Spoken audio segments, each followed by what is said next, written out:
Today, I think we're going to be speaking about how you, as business owners, can become um, more adept at advocating for your needs. So I'm looking forward to getting going with that. I won't bore you anymore with any details about what I do, but I'll turn it back over to Laura if she'd like to get us going on this discussion. Well, thank you, Mr. Herbert, as always. So listen, those of you who are in this breakout room, if you've got questions, please put them in the chat. I will definitely be checking the chat room for your integrated questions as we move through the dialogue. When we think about and talk about business and politics, a lot of people think that they're segregated, they're separate things. And what we're going to review and discuss today in our forum is the actuality of them being jointed. They're joined at the hip. You don't have business without politics, and politics influences business. They're both on the same plate. And so I'm going to actually start off with looking at things on a national level, and then I'm going to break it down to a state level, and we're going to do a deeper dive on a local level. Now, we can say, because we've all had the virtual, lens, so to speak, of things that are happening nationwide and even globally. But here in the United States, there are four major things that just keep resonating. And infrastructure is one on a national level, right? Well, how does that affect a small business? What exactly is the relevance of infrastructure? Well, we can think about that at a state level. We can think about that even at a local level. When you start to look at things like climate change, we actually never probably paid too much attention to that 20 years ago. But today we are. Today we're paying attention to it. It's very significant, and it has a lot to do with how it affects our small business. Then we're talking about supply chain. Supply chain is the other thing. You see it on CNBC every morning. If you look at Bloomberg News, you see it every morning. Supply chain, access to our supply network and the logistics of it all. And then lastly, and almost most important, is our workforce development. Workforce development, when you think about infrastructure, supply chain, right? Those things are, they resonate. You see them every single day. On the local level, though, if you can't get employees, what's that about? What's that about? Do you even have, any real relevance? And so I'm going to ask that Herbert or Lashawna, if they're interested in chiming in on any of these things. If not, I've got a couple things I'd like to say about it. But Lashawna is going to be my go-to on a very local level, and I'm going to use Herbert on a national level to actually backfill some of the questions and things that I have. So if you've got questions, plug them in the chat room.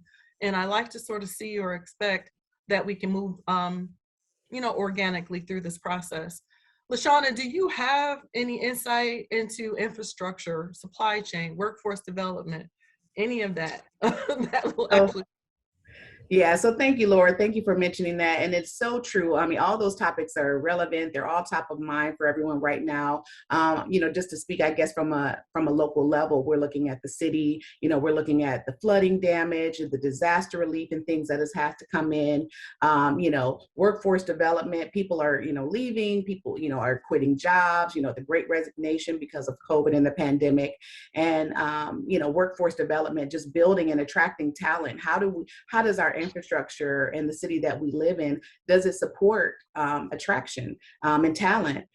So we can continue to build on our workforces and continue to add to the resources that we have here available to small businesses. So those are questions and conversations that are coming up all the time. I know the city is working on infrastructure. It's probably early in the conversation, but it's going to resonate throughout the conversation are these ARPA dollars that have come down and where they're being allocated and how they're being allocated.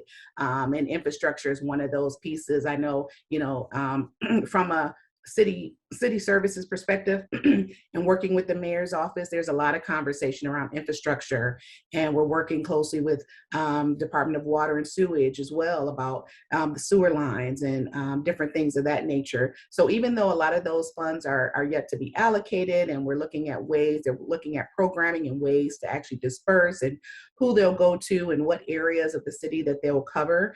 These are consistent conversations, and programming is being built around these funds to ensure that we stand out and, that it's noted that we're working to rebuild our infrastructure and create a solid foundation for not only the businesses and the residents that are here in the city of Detroit, but to continue to move innovatively in attracting businesses and retaining businesses as well. Excellent. Thank you, Lashawna, for that. Mr. Drayton, might you chime in on your piece on that? What do you think? Well, I appreciate it. Yeah, what I think is that, and I'm going to start kind of at even though we're talking at a national level for me that you've asked about, I'm going to go back to the local level. Okay. And, and what I wanted to encourage all of the folks that are participating in this breakout is to think about two pieces, two roles that you can play in terms of getting or exercising your political power. So the two things I want to mention are advocacy and your network, because these are the topics that Laura raised about infrastructure, climate control, supply chain, and workforce development are very, very important to each and every one of you as business owners. And the point is, you can't sit on the sidelines and expect somebody else to do things for you. That you have to take the bull by the horn, so to speak, and become engaged in making things happen that are going to support your efforts as a business owner. So let me just speak for a moment about in the 10,000 Small Businesses program, a couple of things that that have been put in place. Number one, we have a program called the 10,000 Voices program. And that program, to this point, we've trained, I think, 12,000 business owners around the country in the training. And now we have a regional advocacy representative who is always looking for opportunities for individual business owners like yourself that have come through our training to advocate to their local and state, regional organizations, as well as to their congressional, organizations for things that they need. So, for instance, this July, we'll be having what we call a summit where as many as 3,000 to 5,000 of the business owners that have been through our training will be converging on Washington, D.C. to meet with congressional representatives on the same kind of things that Laura mentioned, infrastructure projects that they need in their hometowns, or issues they have with climate control and pollution in the areas that they work, or issues they have with getting the supplies and so forth that they need. So for me, I strongly encourage you to get plugged in to the efforts that are going on right here within your local communities to allow you to learn how to advocate and how to better network. And I'm not going to belabor this point, but I would like to come back around, Laura, by the end, just to give them an idea of how they begin to prepare for advocating for their needs. So don't let me Recognize I forget have that. it on my agenda, Herb. Thank you very much. Yeah, okay, good enough. Right. There's a question in the chat. How does the politics of the Gordie Howe Bridge work with small businesses like ours? Before I lob that over to either Herb or Lashawna, whichever you want to participate, but I want to recognize that the Michigan Minority Contractors Association is also on the line. And I see some of our construction-related businesses being here on the platform. This definitely impacts your bottom line, and is very important that you know who the players are, and that you, like Herb mentioned earlier, have at least a position where people recognize your interest in being able to actively participate.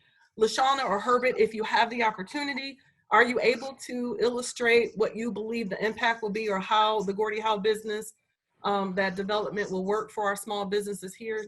Might either of you be able to help us with that one? Well, I know I'm not really involved in conversations about the Gordie Howe Bridge, but what I do understand that everything is about advocating for what it is you want and making sure your voice is heard. I know that residents and small businesses in that area have been focused on, that bridge and how it affects neighborhoods and how it affects traffic and the current infrastructure that's been already laid out in that area and how that's going to impact, not only the current residents and businesses, but the way that the city moves in that area in months and years to come. And so, what we've been advising is to get in front of your city council people. Most of us here in the city of Detroit, we understand we just recently went through an election. We have brand new city council for the most part. We have brand new at large, brand new president, and some that have been here for quite some time who understand the concerns that we've been having and concerns that business owners and residents across the city of Detroit have been voicing for a long time. So it's really a great mix of new and old conversations that are on the table. And the Gordie Howe Bridge and how it affects business owners and how it affects Detroiters. This is a great opportunity to collaborate and get your ideas on the table and make sure that your voices are heard. The Gordie Howe Bridge is probably going to come, whether you agree with it or not. It's something that's already it's going to be put in place. But what can you do, and how can you advocate, and how can you help others advocate for your expectations on lifestyle and how factors that impact small businesses and creating new businesses to support that traffic, whether it be one-stop shops or mini markets or gas stations or different things that we could get in, coffee shops, different things that we can get involved in, so that as that new traffic comes across, that we are a part of the solution and that we are a part of the economic uptick and involvement for minority business owners in that area as well. So you can always see things as the glass half full or the glass half empty, but at the same time, if you understand that certain things are out of your control, that's what your city council and your representatives are here for. And the stronger your voice and the more direct conversation that you have, bringing solutions to the table for city council to consider, the better outcomes you'll have. So I just kind of look at it from that perspective. Excellent, thank you. Herb, do you want to chime in on that at all before I add So, my so, comment?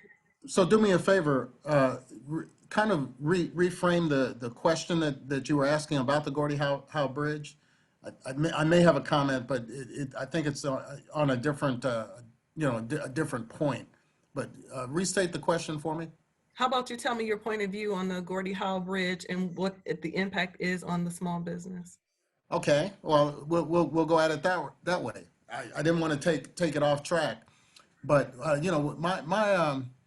my view of it is that from a business owner standpoint, it's about increasing the ability to export products. Just like Lashawna said, the bridge is coming, right?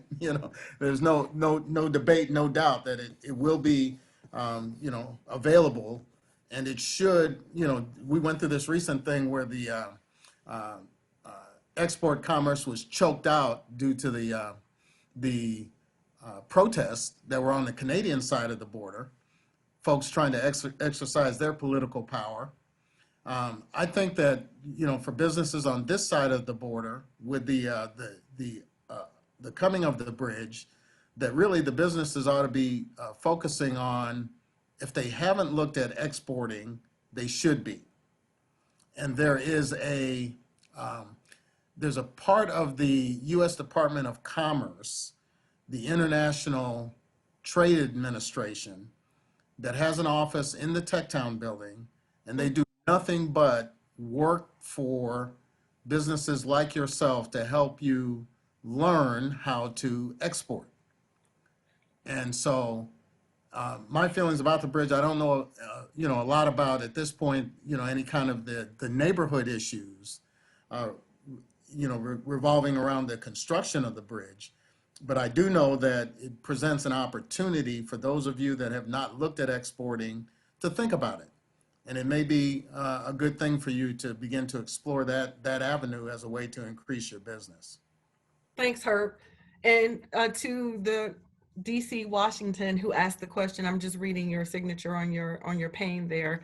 You have the option to actually go and to join.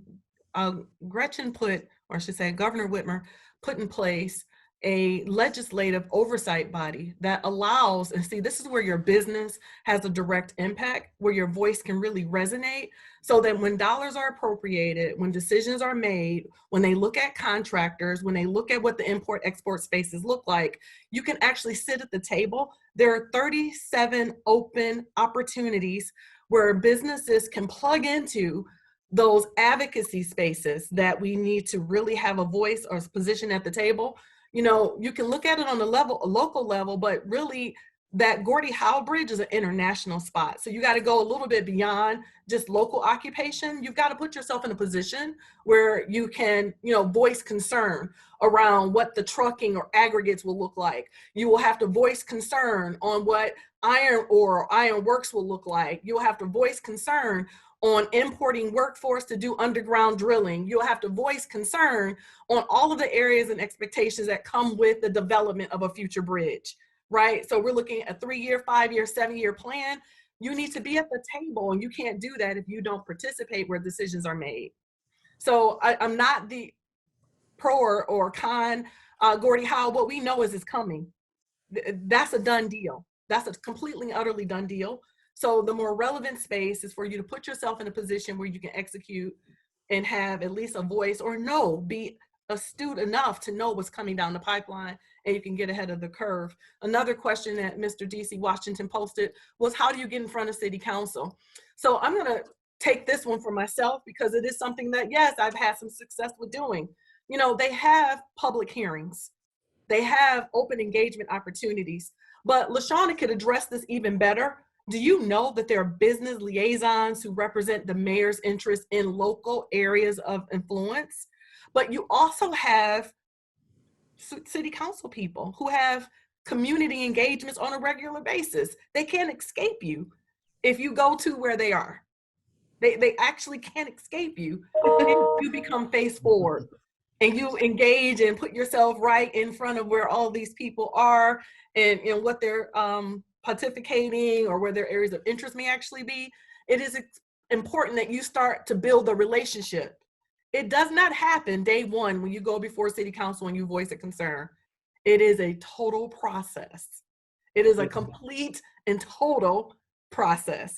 I'm going to ask Ms. Lashawna because she's been really close to that level of engagement. Lashawna, if you could just chime in on his question. Absolutely. Thank you for that tee up, Laura. Yeah, so we can go kind of back to the district business liaison, which is the team that I represent. We are advocates on the ground, meeting with business owners on a daily basis to take the concerns back to the mayor, to the mayor's office, to city services, to city departments. So we are there to advocate for you, to fight for you, to communicate to you, at a level, where you understand what's going on, how it's happening, and how you can be impacted by certain things. We are here to clarify language. We break down municipal codes and different things like that, and create these kind of one-pagers and cheat sheets so that we can give access to people so they can understand the expectations of city government. We also have, through our team, we also have, through Detroit Means Business, we also have what's called the Small Business Owner Advocate. So back in 2020, Detroit Means Business was created as a COVID relief effort.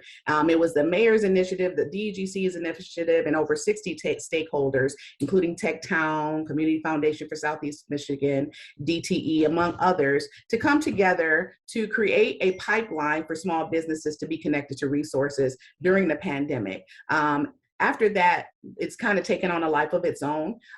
Through that initiative, we also have what was formerly known as the SAG, which is the Stakeholder Advisory Group, a committee called the Small Business Owner Advocate.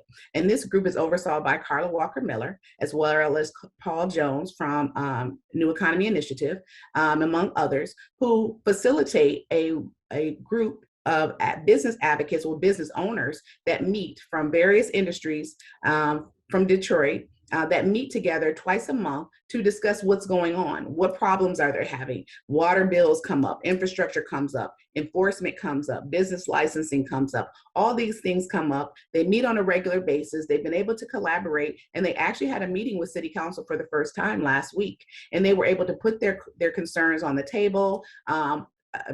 City Council was able to address them. They were able to talk to them directly. And again, you can find that information on the DetroitMeansBusiness.org website about us and find out about the small business owner advocates. But that group was carefully selected to reflect, the diversity of the small businesses across the city of Detroit, and to help bring solutions to the owner-occupied businesses that are out here that are struggling, whose voices are not being heard. And so, through these connections with City Council, through the DBL's connection with the mayor's office, things are happening. Balls are rolling. Changes are being made. We're truly excited about it. For me personally, I'm going to advocate for more district business liaisons, because I really believe, we should increase our capacity. But for now, we're doing a great job with getting things done. We hold a monthly meeting called DMB Live, Detroit Means Business Live. The last one we had, we have talked about illegal usage. People are purchasing properties and don't realize that you have to start with zoning. Are you zoned in the correct area for the type of business that you're concerned about? And how there is some zoning and some redistricting and things of that nature that are going on across the city, and how a joint voice from the city and from business owners can influence the way that those things move. And so we're just really excited about having the opportunity to be the voice of the voiceless. We're really excited to uplift small business owners through the small business owner advocacy, to be their own voice, and to, create a reciprocity of being not only advocates for themselves, but advocates for others in their industries and other businesses across the city of Detroit that need a voice at the table. So I saw a question in the chat. I think it was sent directly to me. I'm going to put a pin in it for just a second, Mr. Fletcher, and I'll come right back to it, because it is part of Lashawna's presentation. And so I'm going to let her further address how small businesses can become qualified to do business in the city of Detroit as a contractor. But before I do that, I want to talk about, because I was championed with doing 3 things specifically. Herb stole some of my thunder when he mentioned advocacy. But I'm going to ask each of you to understand the power of community. I need you to first understand that a collective voice is much louder than a single voice. A collective voice is much stronger, louder, and impactful if we could all pull together. If we could go as a group before an agency, before a governing body, before our legislative actors, we need to be in a position to actually understand what advocacy looks like. As a small business owner who needs to maintain payroll, I have a plethora of challenges that I want somebody to know about on a regular basis. How many phone calls can I get across to Stebinal on a national level? How many phone calls can I get across to Rashida on, a national level? How many phone calls can I get over to my state representative? How many people on the local level, when I leave that message, because they're not in their office, will they follow up with me and not just give me lip service? There are these things called chambers. There are these things called business associations. And they have lobbying and legislative agendas that represent our interests as small business owners. It is so important that you get in where you fit in. I'm going to just name a few without trying to prejudice your discussion or your decision about who's better for you or not better for you.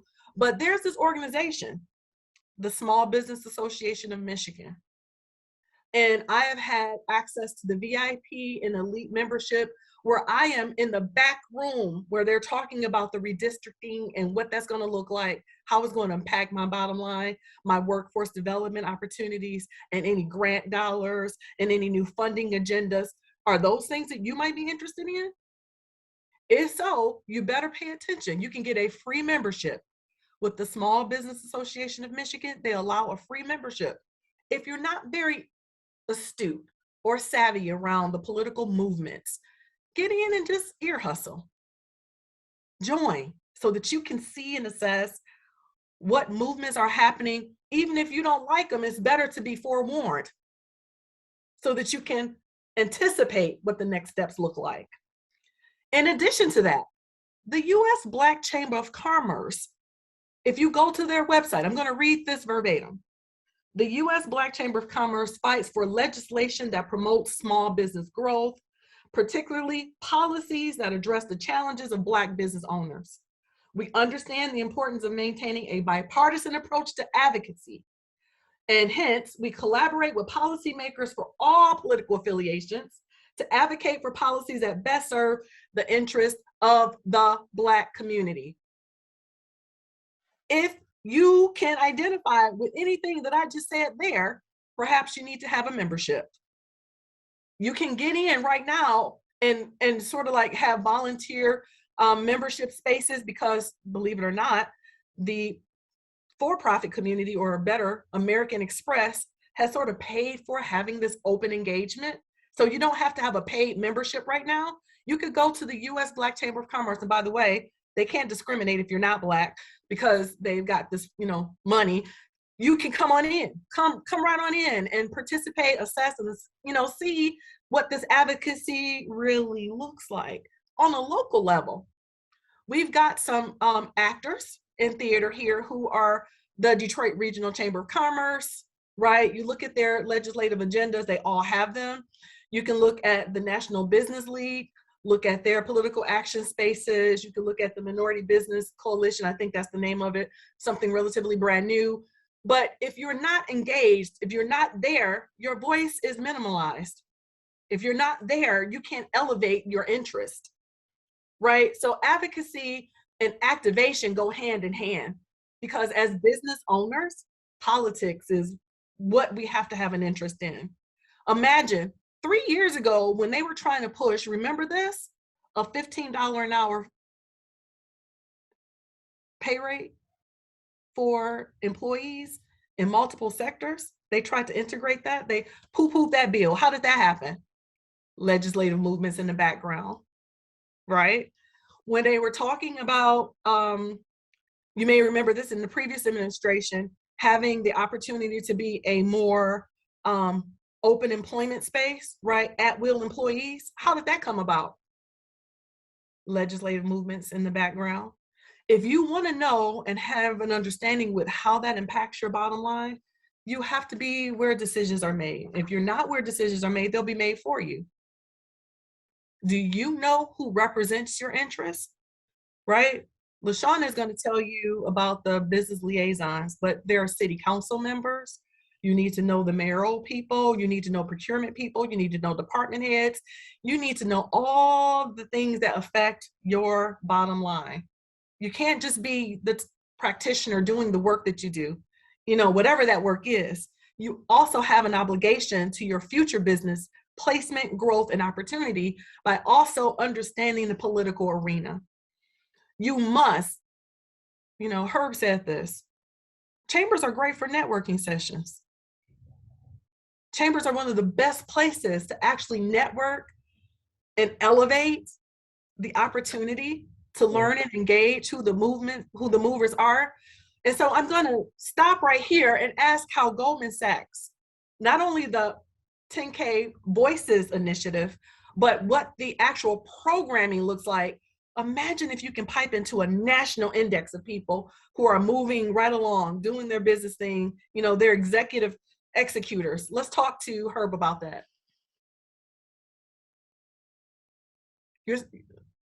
You're muted, Herb. Okay. Yeah, I know. I muted myself and I'm like, I started talking. No one's listening. Okay, I'm back with you. All right. So I appreciate that opportunity just to speak in a little bit more detail about the 10,000 Small Businesses program. And what you'll find if you apply and get admitted to the program, you immediately become a part of a very, very, very, very large network, a network of 12,000 businesses at this point around the country, many of which are Black-owned businesses that share some of the same issues and concerns that you have.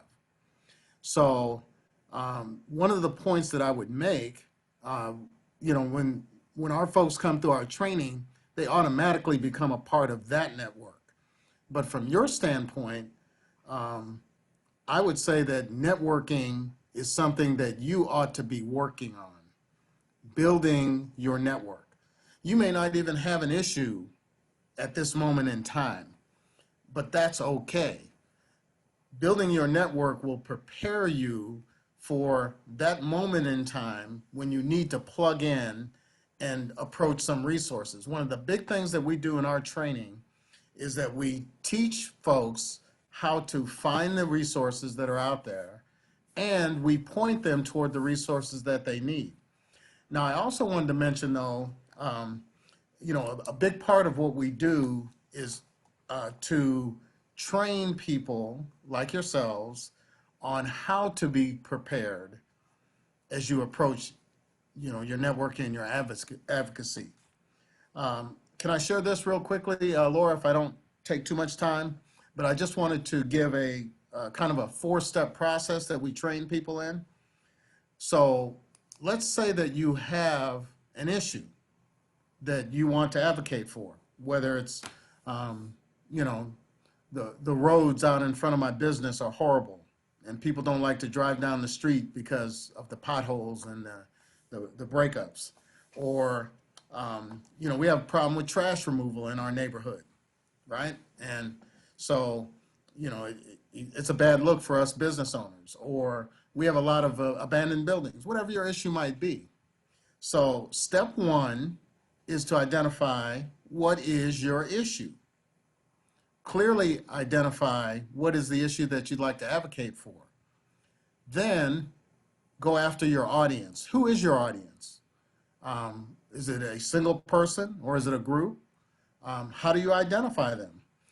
Some of the folks that you may want to talk to, you don't even know who they are. That's why getting plugged into some of these groups, these networking groups, are very important. People can direct you and help you find who is the right audience.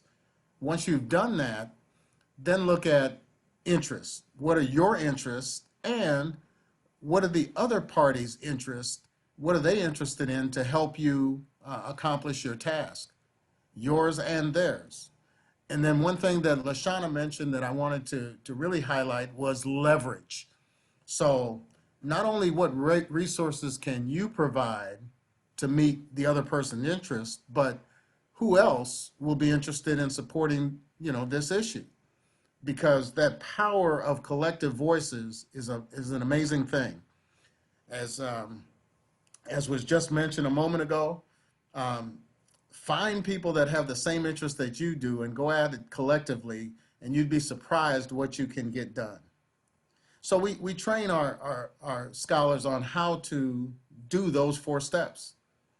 And we also train them on how to better begin building their network. And so once again, for me, it's about 3 things. Building relationships. Get out there and start, you know, get out of your foxhole. I know many of you are just trying to make it happen, you know, in your businesses. And that's very important.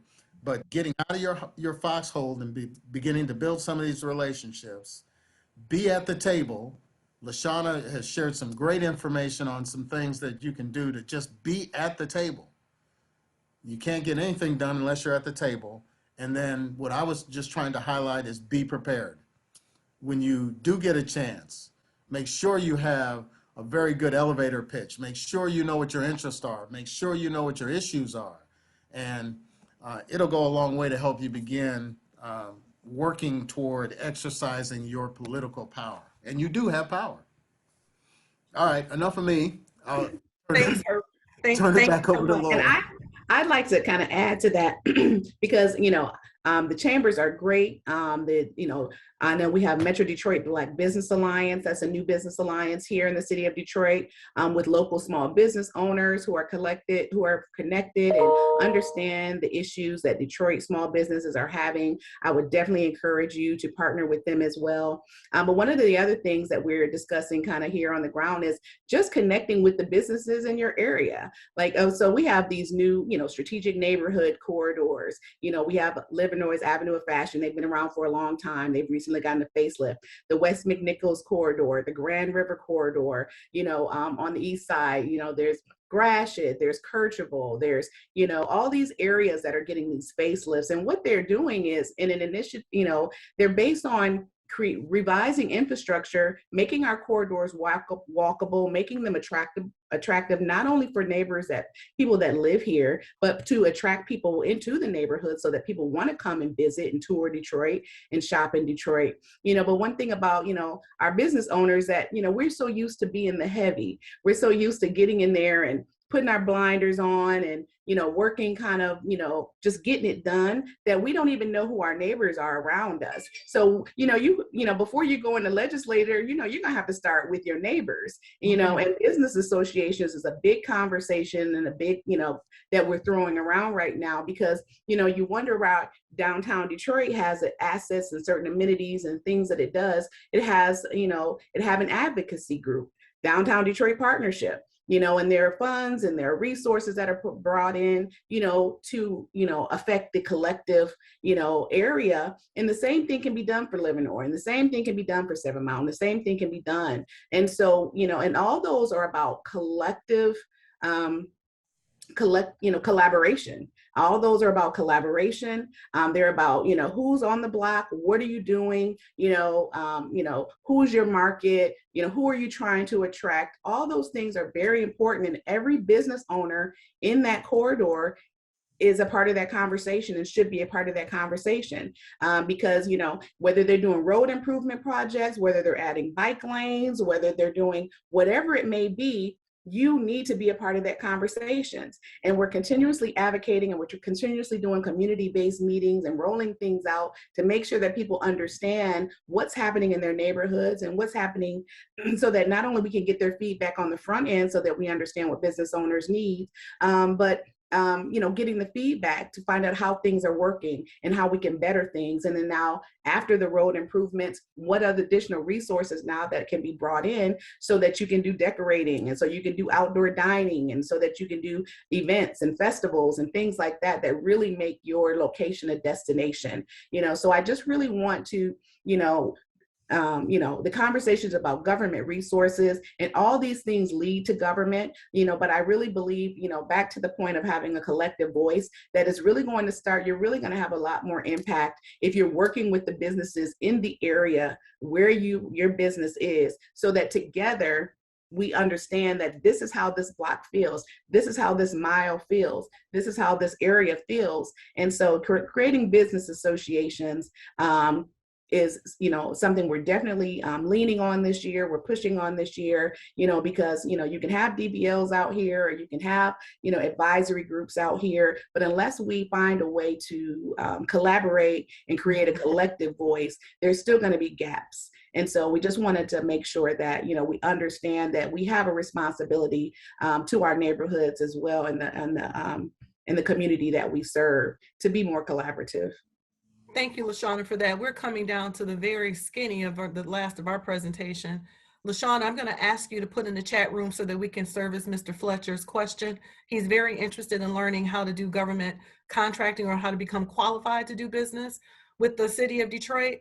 And I think you and your team has a fantastic, 1-2 step with how to actually approach that initiative. Please, if you could share that with them in the chat room. Herb, if you could give that registration, if your class is not already full, a link to your Goldman Sachs opportunity, I think that would be extremely useful and helpful. As we conclude, I want to say this again.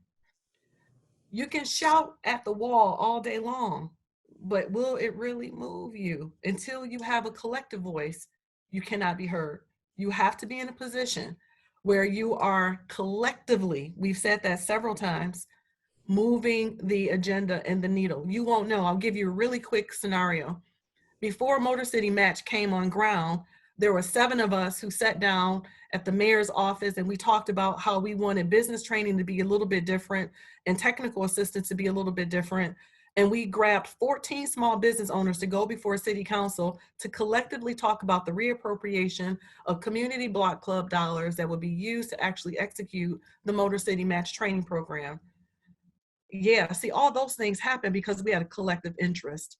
And we wanted to see support for the small businesses who wanted to be in Detroit, we had an opportunity to elevate. You can't do that if you don't participate.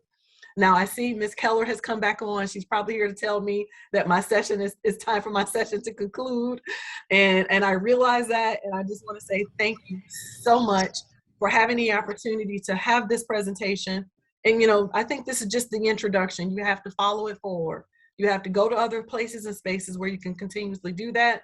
You can follow me at Best Practices Consulting Services on Facebook, bestpracticesconsultingservices.com. We talk about it exclusively often, 13:40 a.m., 6:30 on Wednesday nights. I'm very excited and happy to have a chance to talk about American history that happens to be Black on this particular communication. Thank you so much all. Ms. Keller, what's next? You actually have a few minutes if you want to do some questions. You have sure. So you have about I integrated our questions. If you guys in the audience have about more 10 minutes. You're going to give me 10 minutes? Yep, I'll give you 10 minutes. Let's do Yeah, it. they said we had until 12:05, Laura, so hey. Yeah. Oh, okay, okay. Good. Keep at it. All right, okay. That's what Well, Lauren said. I'm rushing out of here, and I guess I should stay on here. What else is next? So, listen, if you're in the audience and you've got some questions about Lashawna, you can actually review a little bit of your information. You had some really nice nuggets around who the business liaison people are, around government contracting, licensing, and permitting. Share that, will you?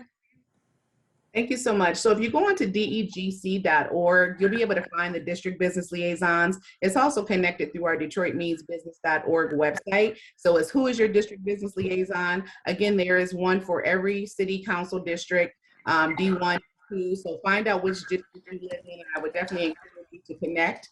As it concerns government contracting, the City of Detroit Office of Contracting and Procurement is kind of like your first stop for government contracting as it concerns local city government contracting. Then obviously there's SAM for government contracting, kind of on another level from federal contracting. But also through the Detroit Means Business Initiative and through the DGC, we also have Buy Detroit.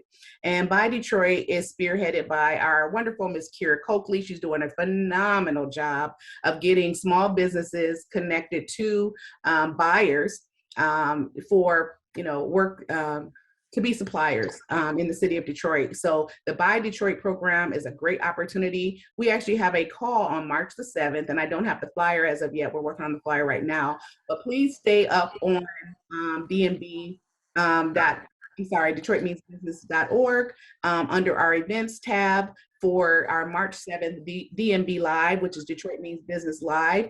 We will actually be featuring Kira Coakley with Buy Detroit, as well as the Office of Contracting and Procurement, to talk about those private and public sector opportunities that are available. There's some phenomenal things happening in the city of Detroit, and if you don't know, you better stay plugged in. A lot of good stuff going on. So I hope that helps.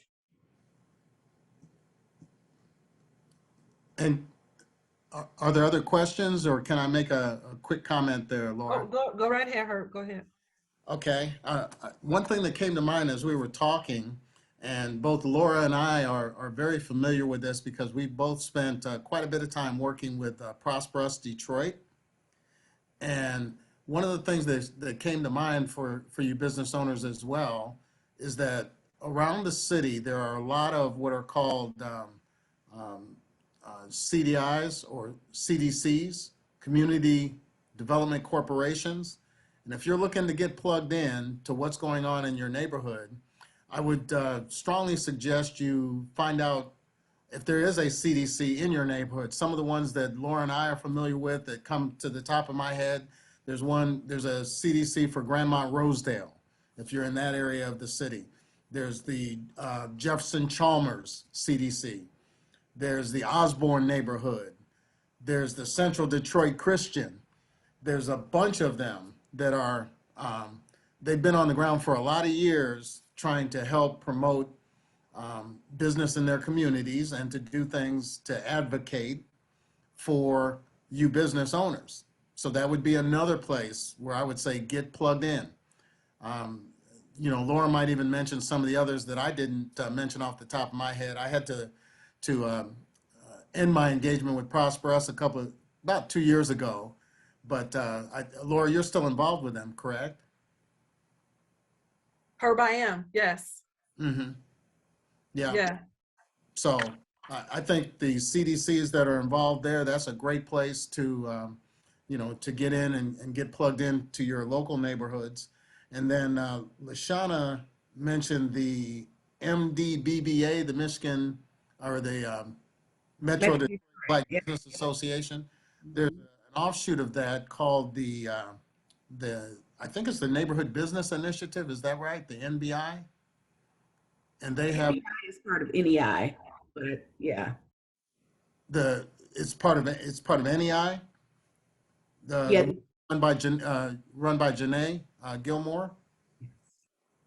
Okay, all right. So I had my affiliations wrong, but that would also be another good place. I think if you're looking to get plugged in and connected into a good group, they have a biweekly roundtable a biweekly work table that's very good, and Janae does a good job with that. So just a couple of thoughts, scattered thoughts that came to mind. But I'm always about, finding out what resources are out there, getting connected, get plugged in, get moving if you have issues that you want to advocate for. And I All right. would be remiss, and I'm just not to mention Connect 313. So connect313.org is an initiative between the Rocket Community Loan Fund and the City of Detroit and United Way. And it is to help bridge the digital divide in the City of Detroit. So we know a lot of businesses are dealing with not only digital literacy, but digital connectivity, digital resources, education, training, skilling, and all those different types of things. And this particular fund is led by committees and kind of a governance structure in order to, offer grassroots opportunities for organizations to just submit an idea, say, hey, we want Wi-Fi at this park after school where, I take our kids after school, or where, I'm dropping my kids off for basketball or gymnastics and different things of that nature. Or we're running a senior center and we're trying to teach and we're looking for computers, or we're looking for laptops, or we're looking for, Wi-Fi for a year to get this program off the ground. And it's just an easy way to connect with this fund. They make the application and the suggestion portal really simple. And so connect313.org under submissions or suggestions is a great way for small business owners to advocate for themselves, and as well as any other grassroots organizations or nonprofits that are out here, just to really advocate and push for resources in the digital space for their communities. I want to jump in really quickly and just say this because I neglected to start at the very top of our segment. I want to say a very heartily thank you to the Tech Town people for coordinating such an event as this. This is something I see as both needed and necessary for our community. And I'm so happy that you can see experts from a variety of different fields and places. And I think it's very necessary for you all to share your information. When you leave, they're going to send you a resource guide. Make sure you make it part of your homework to know who these players are. You saw on the main stage a lot of the people who are part of that CDFI and the infrastructure movement around small business ecosystems. But not knowing Herbert, or not knowing Lashawna, or not knowing anybody else who's really, I consider, the speaking heads of their respective spaces, you got to know who they are. I'm going to also ask you and task you to know who your state representatives are. And maybe just do a real quick Google search on what their House bills may look like or what their agendas may look like, and figure out if they align with what your missions are, and then tell them if they don't. I think that is so important and relevant that you do that, because see, I do it on a regular basis. I think it's necessary that we do that. It's all about advocacy. It's always about having a voice. And I think it's going to be very important as you move forward as a Black business owner or a business owner, making sure that your representation does not become minimized by any regard. Ms. Keller, how are we doing on time? You have a minute left. All right. Okay. I just want to be sure that we respect the platform. I don't want to be the one holding people out. So as we wrap this up, I want to say thank you again, Herbert Drayton from the 10,000 Small Business Initiative over at Goldman Sachs. Thank you again for telling us about the small business agenda for the voices. That's something that was relatively new. I watched that on CNBC last year when it was coming into its development. before it became a full throttle piece. Pay attention. If you're a part of the alum or want to get in, follow up with her. We put his information in the chat room. Lashawna is your destination. She's the director of all these things moving in the city of Detroit. You better plug into her as well. I think it's going to be very important. If you're not part of the Motor City contractor fund or don't know enough about it, talk to Jason Cole and see if he can help you connect with other people. So I am going to end it on that note. Advocacy, networking, know who makes moves around your money and your interests. Thank you so much, guys. Have a fantastic day. I know we got a full lineup, so I see you back in the main room. Thank you, Bye. everybody, for joining us. Thank you, Laura. Thank you, Lashawna. Thank you, Herbert. It was a phenomenal presentation. I hope that everybody enjoyed it. Thank you for coming.